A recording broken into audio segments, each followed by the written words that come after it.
Well, we finally got our first significant snow of the year, and it is so beautiful to see all of the flurries coming down and the trees covered. So I'll take you with me today on this fun snowy day.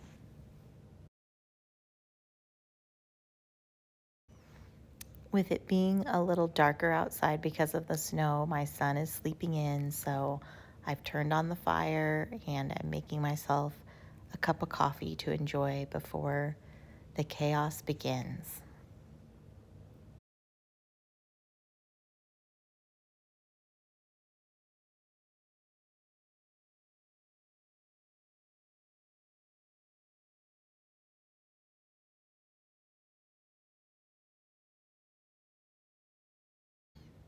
I'm making my usual breakfast of an egg with spinach and some apples with oatmeal and enjoying that before I get started on a little kitchen project I need to work on.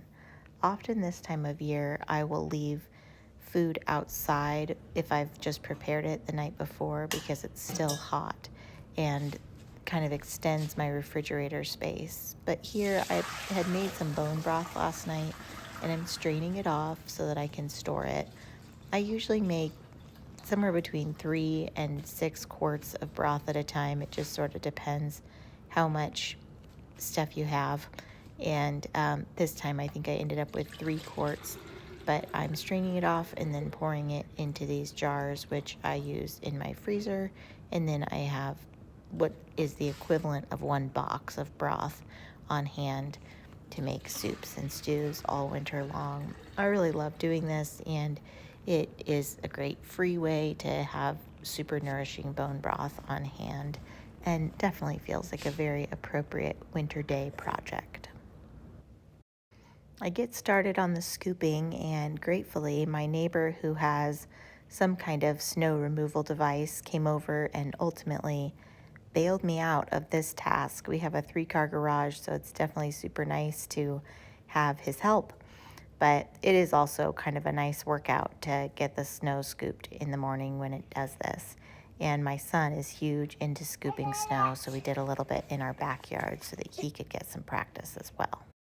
He has a few birthday parties to go to this weekend, so I am wrapping a couple of gifts for his friends, and I use the same birthday paper always, and I have kind of a list of go-to kids gifts that I will frequently use. So this is a little Bible Find It book that my son really enjoys, and then some little blocks that are in a tube that are great for sticking in your purse and entertaining your child when you're at a restaurant or something like that.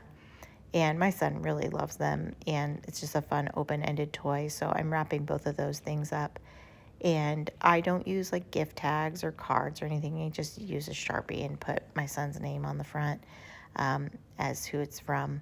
But definitely like batching this sort of thing as much as you can, like going ahead and wrapping a few gifts for kids is great so that you're not doing all of that, many times throughout the year. Really saves some time. But on this particular weekend, my son actually has 2 different birthday parties to go to. So he had a great time, and we love blessing the kids with some little treats for them to enjoy for their birthday.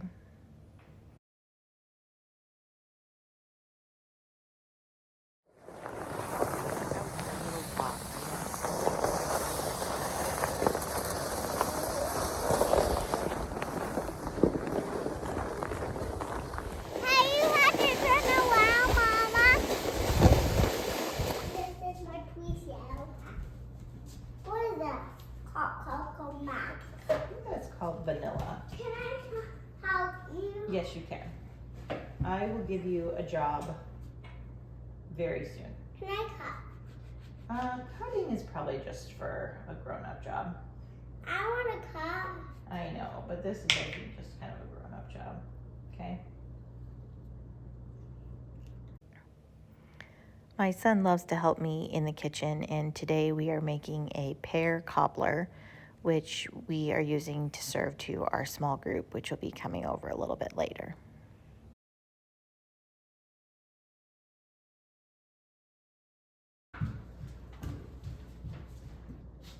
okay? We're gonna get all the orange off. You do that? You scrape it against that? Ooh, if you're... I'm gonna have you help me mix things up here in a little bit, okay? What I go to get? Good job, thank you.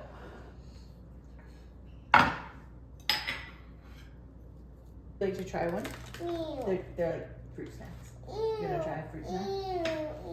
Try a fruit snack? Well, the lengths we go to try to get our children to eat anything that could be good for them, but that's okay. He's not interested. So this is just kind of your typical fruit cobbler recipe. You know, it has spices and sweetener and fruit in it, and then you mix a little bit of flour in with that, and then make a topping. And I would say the topping is sort of like a scone dough. It doesn't have an egg in it, and you just kind of mix it together with a pastry cutter and then put it on the top of the cobbler before baking.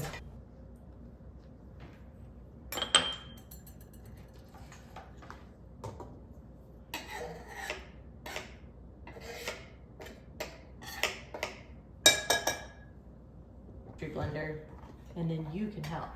Can I have this? Yeah, can I get it started for you? And then you can have a turn.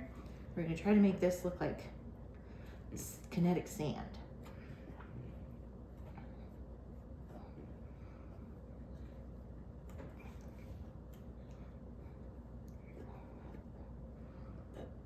Oh, it's hard work, even for Mama.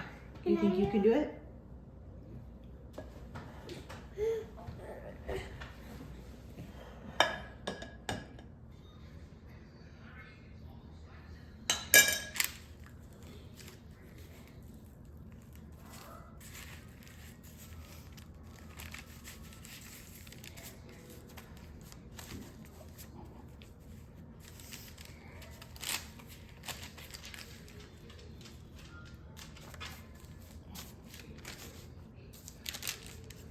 I did forget to get a shot of this when we were hosting our friends, but it did turn out really, really good, and everybody just gobbled it up. I did serve it with whipped cream, which I did homemade, and I added some cinnamon and a little maple syrup to it. So that added a really nice flavor.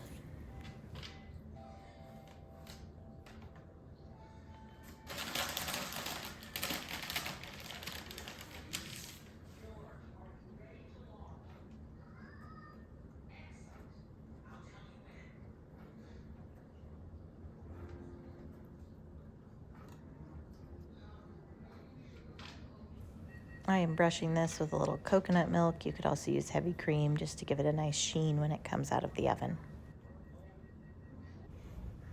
Lest you think children who live in matchy beige houses don't have any fun, he has moved all of the furniture the way that he wants it and made a great little fort and is having a wonderful time in there. Well, thanks for joining me on this beautiful winter day. I hope you'll join me again. And meanwhile, like and subscribe.